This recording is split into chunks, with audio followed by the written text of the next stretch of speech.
Namar kijingja ki bakha ka bakipat ba kilangop nekingat hakishrip jong kibriyo ki bakular ban penyokam da kabasiu da kapisa Superintendent of Police SP ulakentu ikipat ba bakidai ban long ki bahusyar bat bakim dai setia ban ngop hakini kijing pinbi ban siu da kapisa ban yo yakakam kejam. Superintendent ki pulet ulakentu ikipat ba ban husyar na kibriyo ki bakular ban penyokam da kabapan pisa. Da kabakado bagi padba ki demen sengoto bagi no ki kam sarkar ki dehi ban bod ki kendon bani okam bat amdan mano menurut ki balak ban peni okam klem da bod ki kendon. La ban kedau hang ne bahaka kat pratrik ujemang arajar arpusan ki pulet ke tanat madan reting ki lakem no ki argut ki beriau ki baganto biu Amar Balmiki bat Usanju Sharma hadin bagi padba ki lawan alam hi ki syaka tanat. Lalu ke jingkeno bagi lumpisan ki beriau bat ularu ban peni okam sipai ki da kabasutok. Habakaran ba Superintendent ki pulet ulaong baik ini ki arut ki beriau ki bela kena lumpisa ban penio akam sipai. La kem no eki bat ya kemokot duma ladap ban register bat ki pulet kidang syem ki jingkeren ki beriau ki bela syatok rakini ki beriau. Ban tep kano kepisa laki lalum ne ki beriau.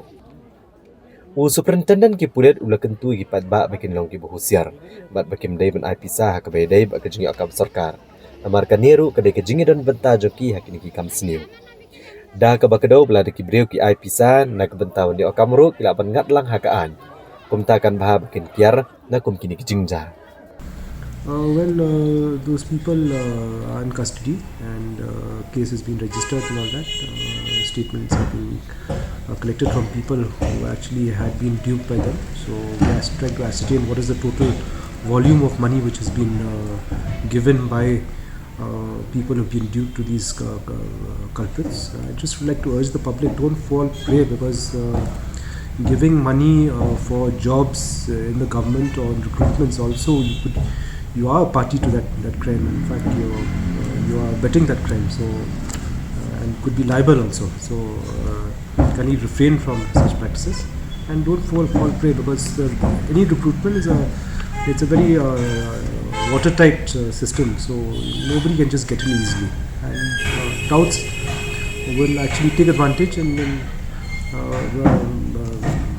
have many methods of actually enticing people, so refrain from that. Hakabedai bagajing syato ka ATM jong ka SBI hamokria Superintendent ki pulet uba Vivek Sim ule tu bagi pulet kejela kedang penlong ya kejing toket halor kani. Bat kile keren ru bat ki pulet ni kejela mamarjan kenang bani okem ya ke bedan benta. La ban kedau hang ne basau ngut ki beriau ha ka khat kandai terik ujemang arhajar arpusan kila lute ya kawai ki ATM jong ki SBI hamokria bat kila yo orong ya kapisa kabakot syaka arpu pralak tam. Habakran ni kilat patai kubor ba Vivek ia mulai tu bagajing syato kena ki ATM kelajah kepor lai BJA men step bat ki beriau ki badan bentai lawan ra ru de kitar ki babiang ban lute kena ki ATM. Ulong bakum gini ki jingja ban lute ya ki ATM ki jujaru ha asam bat ki jela. Kumta kena penlong ya ki jingekran bat ki bor pulet ki jela asam bat Nagaland. Ha ka beladon ru ki bela syakem halo ki jingedon benta jongki ban lute ya ki ATM. There were 4 people involved. They had used oxal gas cutters, and it's a professional group. So this is treated as a special report case, and investigation is already on. We registered the case, and this is some form of organized crime because this kind of lifting of ATMs has happened also in other parts of the Assam.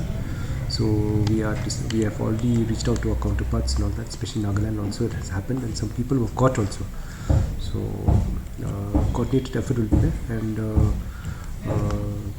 investigation is in progress.